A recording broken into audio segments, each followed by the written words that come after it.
Okay, wow. Thank you so much, Ryan. That story made me a little emotional. I was not expecting it, but I knew for certain that Ryan was the exact right person to introduce me. He's also the exact wrong person to follow up on stage. I wish that you could do the acceptance part too, but I know you can't. So beyond being ridiculously talented, Ryan, and clearly the prompters are back up. Ryan has done more for women in the business than anyone I know. He's a relentless advocate for equality and a fearless champion for women, both in front of and behind the camera. He's been such a champion in my own career. He just gave me credit for essentially everything that he has done. So thank you, Ryan. And I love your family so much. It's really an honor to be there, to be Ford and Logan's godmother. So, okay, wow. Here we are, Oscar winners, Emmy winners, Grammy winners, and a suit. I really have no idea how I snuck into this company. But to my fellow honorees, I am blown away by your talent, and Jen, you killed it up here with no teleprompter. That was extraordinary. Seriously. I'm thrilled to be included in this company, and first person I would like to say something to, though, is Peggy Sirota, who is the really talented photographer who shot the beautiful covers for this issue. I don't know if Peggy's here, but what I want to say to her is, I'm really sorry. I made it so hard for her to get out of me what she got out of all of these professionals who know how to strike the exact right pose. So my photo session went a little something like this. We're gonna use a fan. No. Will you wear this cape? No. Will you shake your hair? Will you just relax? This is me relaxed. That's all I've got, right? So as I've told Jen before, I gave her both of my poses. I have happy executive, and I have serious executive. And I just so appreciate that Peggy kept trying long enough to eventually get a shot that has made my parents so proud. So this is really a great event, and I want to thank Variety. Thank you, Claudia Eller. Thank you, Cynthia Littleton in particular. I'm really happy to be included. And I want to thank you for honoring me so that I can honor an organization that I am really committed to, which is the Johnson Cancer Center Foundation.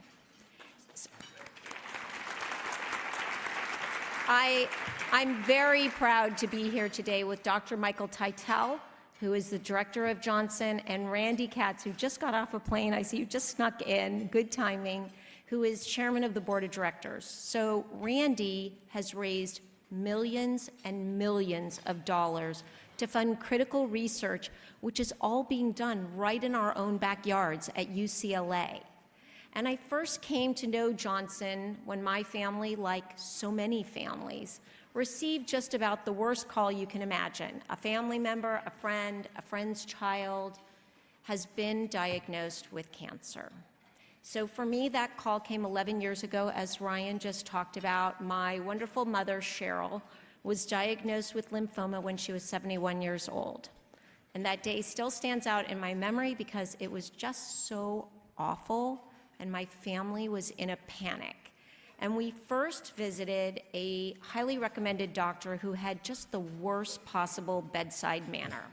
And he told us that my mom was going to be treated with a significant dose of chemo.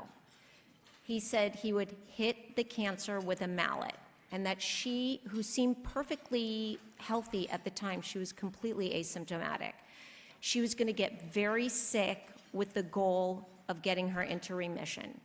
He got up, he told us to schedule our appointment with the receptionist. That's all. There were no options, really. That's the only possible course of treatment. That really didn't seem right to me. We needed to get a second opinion. So I made some calls, and I was connected to someone who is truly extraordinary, Dr. Judy Gasson, who is here with us today.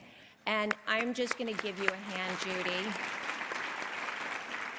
Because at the time, Judy was the director of Johnson, and she is the powerful woman who should really be up here right now. She's a brilliant doctor and researcher, and she's also the first woman to run a major U.S. cancer research center.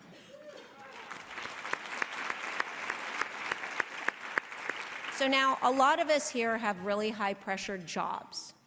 When I feel very stressed out, I like to remind myself that I'm not curing cancer and I am not saving lives, even though I think we're making some really good TV shows. So Judy and Mike are doing exactly that. They are curing cancer and saving lives. My mother was treated at UCLA with a less conventional therapy. It didn't make her sick. It did put her into remission. And through that experience, I became connected to Johnson, where every day 500 researchers are working on 400 clinical trials. And the progress that they are making in this fight against cancer is breathtaking.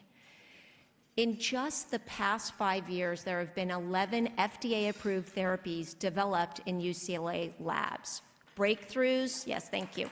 Breakthroughs like Herceptin, which is a revolutionary treatment for breast cancer, and it's just one of the newest generation of targeted therapies for some of the most serious types of cancer. Therapies that were discovered by Johnson faculty and are now in common practice throughout the United States. Their mission, their work is critical because, as they like to say, the end of cancer begins with research. So now back to Judy and the theme of this event, the power of women. It is impossible to overstate the importance to young women of seeing female leaders. Even beyond the brilliance of her work, Judy has a role as a leader, which is an inspiration to countless young female doctors and researchers. And I know how much it meant to me to see female leaders as I was coming up in the business. And there weren't a lot of them, which placed greater burden and responsibility on the few. But for them, I wouldn't be standing here right now. And today, there are female leaders throughout all of the big media companies. I'm especially proud to look out and see 4 female presidents working with me inside of Disney Television Studios and ABC Entertainment. Yes. We've come such a long way, and we have so much positive momentum. I feel just as confident that a woman one day will have my job as perhaps a man. And finally, I want to acknowledge my incredible daughter, Casey, who is here. And she is for sure going to be a power woman in the future. She is right now. And I also want to thank the brave, brave men who came to this luncheon. And that includes my boss, Peter Rice, and my husband, Matt.